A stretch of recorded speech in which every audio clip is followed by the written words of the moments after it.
Para empezar, quería contarles de que vamos a sortear un libro y estaba pensando en cuál iba a ser la forma más idónea para poder seleccionarlo de forma al azar, y se me ocurrió de que voy a empezar a contar desde mi amigo que está allá atrás, número 1, el siguiente número 2, 3, así. Entonces después el último número va a ser la persona que va a estar sentada más hacia el lado de acá. Así que voy a lanzar un número al azar con una aplicación que tengo en el celular, y el que salga obviamente se lleva el libro. De esa manera lo vamos a hacer para que sea más objetivo. Ya. Bueno, primero que todo, agradecerles la asistencia. Trabajé en una presentación hace una semana que espero les parezca entretenida. Son básicamente dos historias que les voy a contar y que tienen que ver con el concepto del escritor como agente de cambio. Es decir, cómo nosotros como artistas podemos de cierta manera influir específicamente en los niños para que puedan cumplir los sueños que tienen, qué sé yo, de convertirse en escritor, pintor, etc. Para contarles la historia tengo que empezar, eso sí, con una especie de anécdota a modo de prólogo. Esto empezó hace mucho tiempo atrás, tal vez 5 o 7 años, la verdad no lo recuerdo muy bien, en que yo iba caminando por el centro de Concepción y me encontré con un afiche como los que uno ve, ¿cierto?, como en este mismo evento de acá, en el que aparecía que cierto escritor de bastante renombre iba a dar una charla, como esta, en una casa de la cultura bastante concurrida en Concepción. El escritor no lo voy a nombrar, la verdad es que es un escritor conocido, pero dentro del ámbito literario más culto, por decirlo de alguna manera. Sin embargo, me llamó la atención porque en ese tiempo yo estaba recién escribiendo mi segundo libro, y andaba con el borrador debajo del brazo. Eso es algo que suelen hacer los escritores cuando están recién empezando, cuando quieren recién publicar un primer libro. Están con el borrador para todas partes y se lo entregan, ojalá, a alguna persona que lo pueda leer para que nos den la opinión de qué es lo que piensan acerca de nuestro trabajo. Así que yo pensé, ingenuamente, de que tenía una gran oportunidad al conocer a un escritor supuestamente famoso, respetado, para yo acercarme a él y entregarle este borrador. Iba a ser, ¿cierto?, mi puerta de entrada quizá a convertirme en un escritor famoso. Así que lo que hice fue diseñar un plan de 3 pasos. El primero, entregarle mi borrador. Durante la semana que antecedió a la charla me dediqué a trabajar, a mononarlo, a corregir lo que quedara lo más perfecto posible. El segundo paso, esperar su llamada. Una vez que él tuviera ya el borrador en las manos, lo leyera, ¿cierto?, y me llamara. Y el tercer paso, eventualmente, era hacerme famoso. Porque lo más probable es que una vez que leyera el libro, le iba a encantar. O sea, yo estaba seguro. Porque yo lo escribí, o sea, yo sabía que el libro era bueno. Eso quería yo pensar. Así que sucedió que llegó el momento de la charla. La asistencia fue bastante alta. Había gente, la mayoría de la gente ligada al ámbito cultural local, cineastas de acá de la zona, escritores ya bien viejitos. Había mucha gente famosa, mucha gente conocida acá en el ámbito literario de Concepción y la provincia en general. ¿Qué pasó? Que al terminar la charla sucedió lo mismo que suele suceder en todas las charlas. Es decir, se formó una fila donde la gente se acercó para entregarle cada su libro y que él lo firmara. Hay algunos apretones de mano, qué sé yo. Y yo estaba muy nervioso, entonces decidí esperar y pasar de los últimos para acercarme y entregarle este espectacular borrador. Y bueno, estuve ahí cerca de media hora porque la fila era enorme, era larga. Y resultó que le entregué un borrador. Primero le entregué un libro para que me lo firmara, un libro que compré exclusivamente para que me lo firmara y él creyera de que yo a él, lo que la verdad no lo había visto nunca. Sé que era famoso, sé que era conocido, pero yo la verdad no lo había escuchado nunca. Y cuando me acerqué hasta él y le entregué el borrador, le dije, bueno, le expliqué todo. Le dije, hola, mi nombre es Michael, sabe que yo soy escritor o quiero ser escritor y tengo un borrador que me gustaría que lo leyera. Y él me miró así medio sorprendido y me dijo, ¿anotaste tus datos, tu correo electrónico, tu teléfono? Sí, le dije yo, está todo ahí. Yo con eso quedé feliz porque si me pidió los datos era porque obviamente me iba a llamar y qué sé yo. Bueno, pasó el tiempo, meses, y nunca recibí ninguna respuesta. No, ningún llamado, no me llamó Penguin, no me llamó Anagrama, nadie. O sea, quedé ahí desolado con un montón de hojas perdidas porque dudo mucho que lo haya leído. Y la conclusión que saqué de esta experiencia fue, bueno, primero me sentí tonto e inseguro, después de verme a mí mismo a través del recuerdo de cómo yo estaba ahí en la fila, de todo lo que planifiqué, ese gran encuentro para que al final no quedara en nada. Me sentí también poca cosa, porque era, dentro de todos los escritores que estaban en esa charla, yo era el único que todavía aspiraba a convertirme en uno, y no sé, me ignoraron, por así decirlo de alguna forma. Y por último sentí que mi trabajo no valía la pena, porque, no sé, asumí yo que al menos leyó la primera plana, y si leyó la primera plana y no le pareció atractiva desde un principio, obviamente consideró que mi trabajo no valía la pena. Ahora, esto me enseñó una serie de cosas. Lo primero fue que cuando ya empecé a trabajar en lo que iba a ser la publicación de mi primer libro, hice un compromiso conmigo mismo. Y ese compromiso fue que si yo algún día lograba obtener cierto reconocimiento como escritor, como autor, me iba a comprometer a no hacer pasar por lo mismo a nadie más. Ahora, quiero ser bien claro con esto. No quiero decir que él haya sido una mala persona, no quiero decir que él me haya humillado, al contrario. En la posición de alguien como él, de una persona que es un referente dentro de su rubro, es lógico que va a llegar un montón de gente a entregarle copias de libros para que los lean. Me imagino la gente que es más famosa a nivel mundial, deben llegar en montones y no tienen el tiempo para leerlo. Y probablemente también les llegan muchos libros malos. Así que si él me preguntó acerca de si estaban mis datos para él contactarme, seguramente lo hizo para no destruirme a mí mismo y no decirme, ¿sabes qué? No me interesa leer tu libro. En el fondo lo hizo por compasión. Sin embargo, eso no evitó que yo me sintiera mal. Y me sentí mal durante mucho tiempo. Y como era mi primer libro, yo andaba con el borrador para todas partes, en todas las partes en que entregaba el borrador, nadie lo quería leer, porque a la gente le da... ¿Qué me asegura a mí que tu libro es bueno? ¿Qué me asegura a mí que el gastar 3 horas de mi vida en un trabajo de alguien que nadie conoce, que no tiene publicaciones previas, a lo mejor no va a valer la pena? Entonces yo lo entiendo. Pero también entiendo mi parte, la parte de que yo necesitaba la opinión de alguien, necesitara que alguien me dijera, ¿sabes qué? A lo mejor lo que hace no está tan mal, está bastante bien. Así que dije, ok, cuando yo lo logre, si es que algún día lo voy a lograr, lo llevo a lograr, me voy a comprometer a de que si alguien se acerca a mí y me pide lo mismo, yo no voy a pasar por... no le voy a decir sí para después decirle que sabe que no lo leí o no responderle nada. Así que ese fue el compromiso que me hice. Bueno, años después, insisto, 5 o 7 años después, pude de alguna forma armarme una carrera como escritor. A la fecha he publicado 3 libros, he trabajado en varias antologías, he tenido la oportunidad de ganarme algunos premios chiquititos, otros premios ligeramente ya más importantes, pero nada, ninguno que sea la gran cosa. Y incluso fundé mi propia editorial que no ha publicado ningún libro, pero que algún día lo va a publicar, de eso estoy seguro. La fundamos para eso. Y en base a esto, el 2016 publiqué mi tercer libro, que es El planeta de los botones, que se puede sortear ahora. Y lo trabajé con varias escuelas de la región, trabajé con varios niños, es una historia que suelo contar, pero en otro tipo de historia. La cosa es que una vez que se lanzó este libro, hice una especie de tour temático. Viajé por varios colegios que fueron en su mayoría los que participaron en el libro, presentando de qué se trataba la novela, qué sé yo. Bueno, la charla es una charla bastante simple en la que le hablo a los niños, qué sé yo, les cuento mi historia, ellos aplauden, se ríen, me hacen preguntas, y al finalizar la charla siempre digo lo mismo, que tiene que ver con el compromiso que hice al principio. Le ofrezco ayuda y orientación.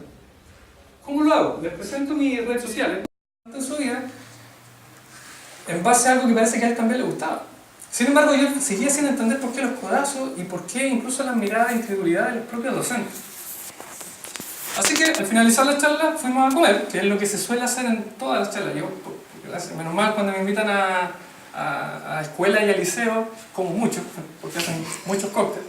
Así que fuimos al cóctel en una de las salas que había ahí. Y bueno, me encontré con varias sorpresas. Yo tengo una colección de varios afiches.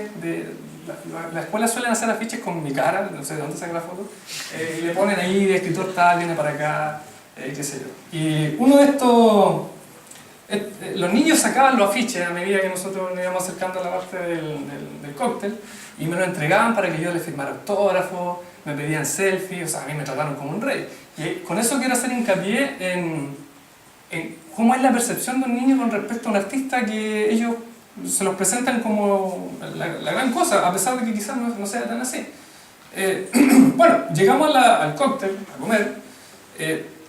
No pude comer mucho porque por lo general los profesores se ponen a conversar, me hacen preguntas, qué sé yo. Y bueno, entre esas conversaciones yo le pregunté a uno de ellos que qué pasaba con este niño, por qué le había llamado tanto la atención a otros profesores y habían habido risas y todo el tema. Y me explicaron de que este chico era un chico considerado con necesidades educativas especiales. Aquellos que son docentes entenderán que ese concepto se ocupa para niños que no aprenden de la misma forma que el resto. Pues, ninguno aprende igual que el resto, pero ellos tienen como su propia categoría. Necesitan de apoyo, de asistentes de la educación específicos para ellos, qué sé yo. Y que además él venía de una familia bastante humilde, donde la mayoría, o todos en su familia no tenían profesión, trabajaban como en oficios bien humildes, qué sé yo. Me contaron más o menos un poco de su historia y en ese instante, recién ahí, cuando me contaron de dónde está que venía este niño, porque tenía problemas de la habla, a él también le costaba mucho hablar, ahí entendí por qué fue que él levantó el brazo y dijo: yo también escribí un libro. Verán, yo mis charlas las suelo estructurar en dos partes. La primera es una parte pedante, donde yo lo único que hablo es acerca de todas las cosas que he hecho, los premios que he ganado, las diarios en los que he aparecido, pongo imágenes de la tele, qué sé yo, me tiro hartas flores. Es, sin lugar a dudas, un tipo de presentación pedante, pero lo hago con una intención pedagógica. ¿Cuál es esa intención? El niño, cuando percibe todas estas cosas, este tipo pero es reseco, o sea, a mí no me han visto pero ni en pelea de perros, pero cuando aparezco ahí con todas estas cosas y estos premios y nombramientos, ellos quedan como: oh, ya, sí, este tipo sabe. Entonces, lo estructuro de esta forma, cuento todos los premios, ocupo gran parte de la charla solamente en contando esto para que decirle: oiga, yo aquí no soy cualquiera, o sea, yo he logrado todo este tipo de cosas. Entonces, después de eso paso a la segunda parte y doy vuelta la presentación y me pongo humilde. Y lo que cuento son mis orígenes. Cuento cómo era la forma en que yo escribía mis libros en el momento en que me ganaba todos esos premios. Y les cuento que, por ejemplo, en kinder era un chico que era considerado un niño mediocre, después pasaba al liceo lo mismo, que por ejemplo no pasaba de los 5, el 5 era como mi mejor nota, reprobaba incluso educación física, porque no iba a hacer educación física. Y una vez que salí del liceo me dediqué a trabajar en comida rápida. Trabajé muchos años en comida rápida. Falta espacio ahí para poner fotos de todos los locales de comida rápida en los que trabajaba. ¿Y por qué? Porque no me interesaba seguir estudiando, estaba tan harto del sistema educacional que no quería tener más estudios, lo que yo quería era tener plata, no me interesaba llegar con tareas, me interesaba llegar con billetes a la casa. Así que, después de un tiempo como que me olvidé de escribir, a pesar de que en el liceo me iba bastante bien en los contenidos que tenían que ver con cuentos y poesía. Bueno, después de un tiempo me aburrí de trabajar en comida rápida, estaba en el Doggy, en la Swan, en todas partes, y decidí asentarme a yo mismo y empecé a trabajar de guardia. Trabajando de guardia, ahí como que me reencanté de nuevo con la literatura porque estaba tan aburrido en una carita que me llevaba libros a la carita para leerlo escondido. Y durante las noches me servían para no quedarme dormido. Posteriormente, después de eso, fui y me cambié a un trabajo de auxiliar. Ahí trabajé otros tantos años, tenía que barrer un edificio de 5 pisos, la escalera, los baños, qué sé yo. Y los niños cuando conocen este pasado, después de haber visto todos los otros premios y cosas así, como que les llama la atención, ahí enganchan con la charla. Ahí recién como que ponen la atención y dicen: o sea, este tipo no... es bastante parecido a la gente que yo conozco, a los que conocemos nosotros. Dentro de la experiencia, bueno, esto cualquiera que escriba, cualquier artista en general les va a gustar lo mismo. Nosotros cuando recién empezamos tenemos bastante mala experiencia, a uno lo ningunean. En mi caso en particular me ningunearon mucho, sobre todo acá en la comuna, el círculo literario es bastante cerrado, son la mayoría bastante viejos también y por lo tanto cuando llegan jóvenes con ideas más o menos nuevas, de repente como que cuesta ahí que los tomen en serio. En alguna oportunidad un escritor bastante también reconocido acá en la comuna, esto lo cuento como una anécdota también, hicimos un lanzamiento múltiple donde habíamos cerca de 10 escritores lanzando un libro y de los 10 escritores yo fui el que más vendió. Entonces a mí esa plata nunca me la entregaron. Y cuando fui yo a cobrar esta plata, porque se produjo un desorden de los libros vendidos, el escritor me dijo: pero nos cuesta creer que tú hayas vendido tantos libros porque tú recién estás apareciendo acá y hay otros escritores que ya llevan tiempo.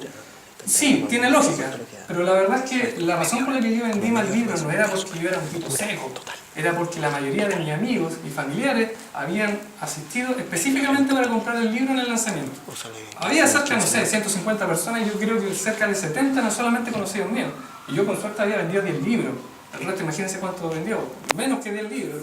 Pero me lo dijo de una forma así como que, no, tú no... Y el problema es que él era un escritor reconocido, entonces me dolió mucho cuando me lo dijo. Y me fui sin ningún peso, no me devolvió la plata.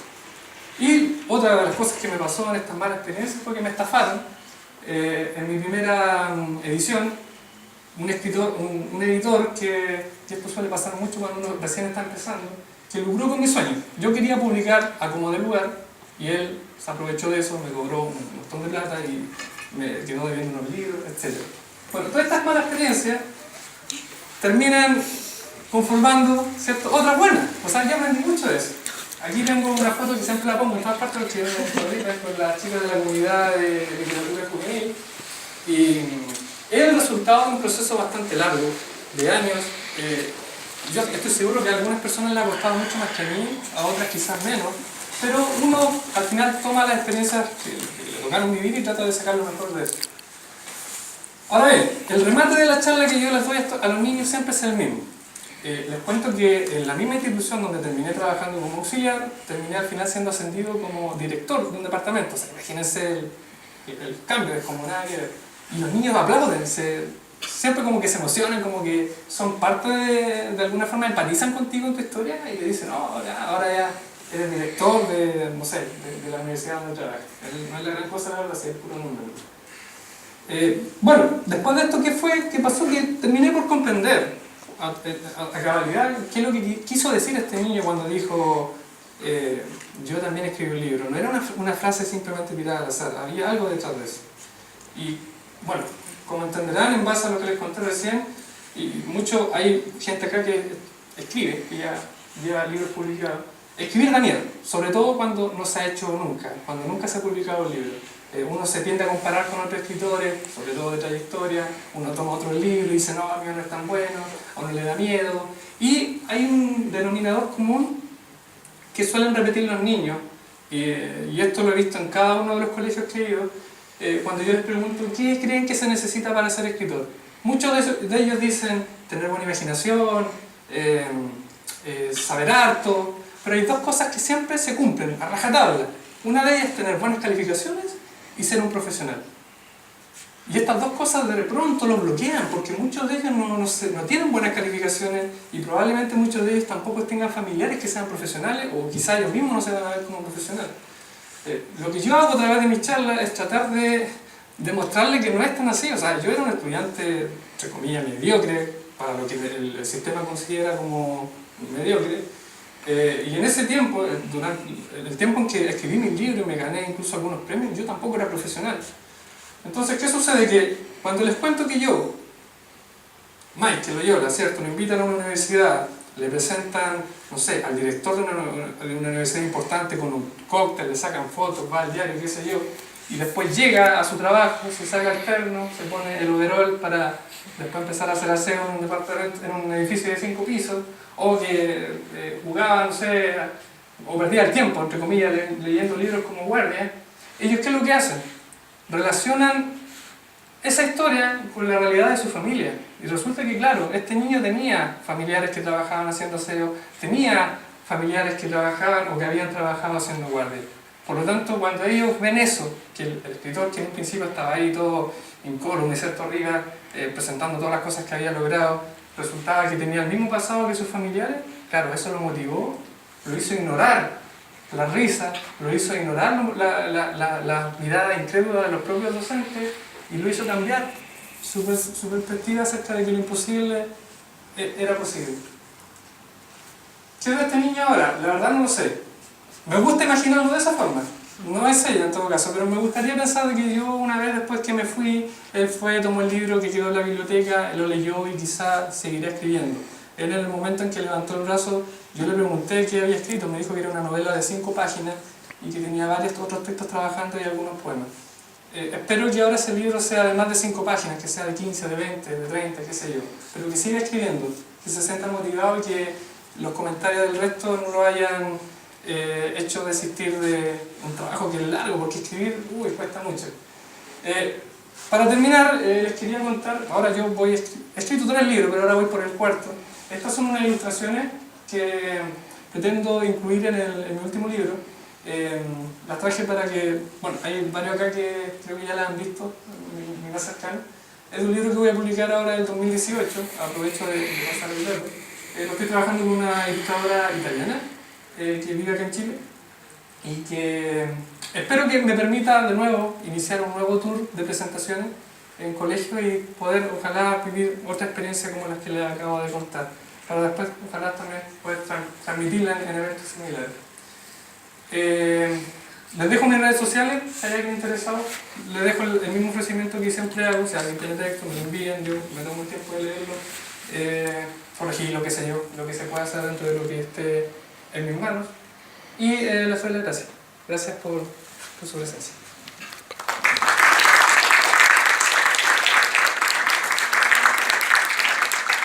Ya, hay que sortear el libro. Antes me gustaría ver si hay alguien que quiera hacer preguntas. Sí, preguntas.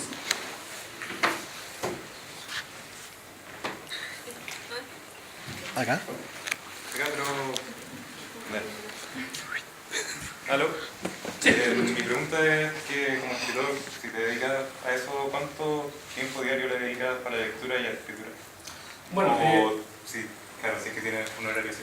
sí, o sea, no soy tan cuadrado como por ejemplo Stephen King, que creo que escribe y lee 4 horas diarias. A mí no me alcanza el tiempo para eso. Por lo general, los escritores independientes suelen trabajar en otras cosas también. Por lo tanto, el tiempo que uno distribuye para escritura suele ser súper breve. En mi caso en particular, suelo leer más o menos 2 horas diarias, que gran parte de esa lectura la hago en los viajes en micro. Yo leo mucho en micro, salvo cuando me quedo dormido después en el viaje de vuelta a casa.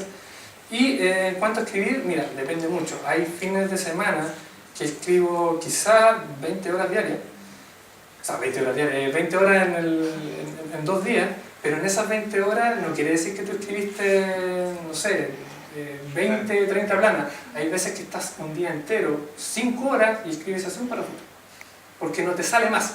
Hay otros días que te lanzas y escribes, no sé, 3, 5, 10 planas. Más que la cantidad, o sea, más que el tiempo es la cantidad de lo que alcanzas a escribir. Pero en general trato de al menos dedicarle 1 hora a la escritura. A veces eso es alarga, a veces eso no. Pero en promedio estoy como por ahí, entre 1 hora a 3 horas aproximadamente. El resto es pura corrección, y la corrección, eso puede tomar meses, años a veces. ¿Alguna otra pregunta?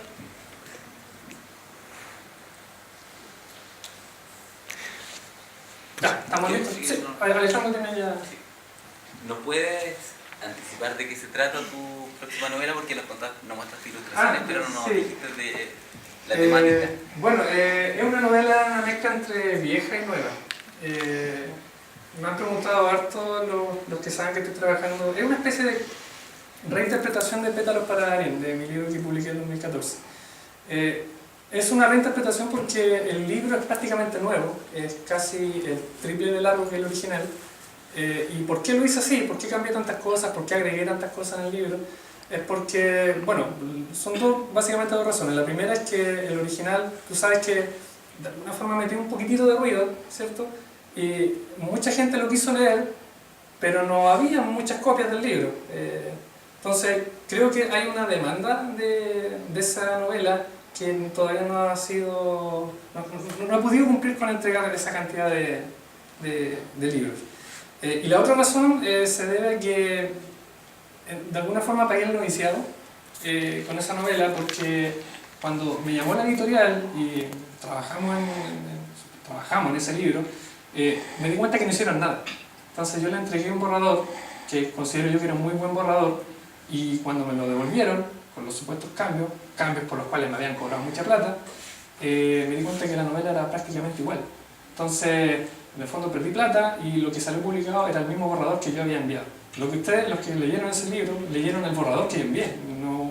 No hubo un editor detrás que me dijera, sácale este potencial al libro. Y ese potencial lo he trabajado ahora con la experiencia, con bueno, algunos contactos que tengo con Carolina, por ejemplo. Y creo que va a ser un libro que tengo la esperanza, la fe de que dé mucho que hablar y que guste, principalmente que guste. Que me gustaría que fuera un referente en cuanto a fantasía, de lo que se escribe en fantasía acá en Concepción. Así que espero que resulte bien. Todavía falta tiempo para que salga, 2018, primer semestre probablemente. Ya. Un aplauso. Ya, voy a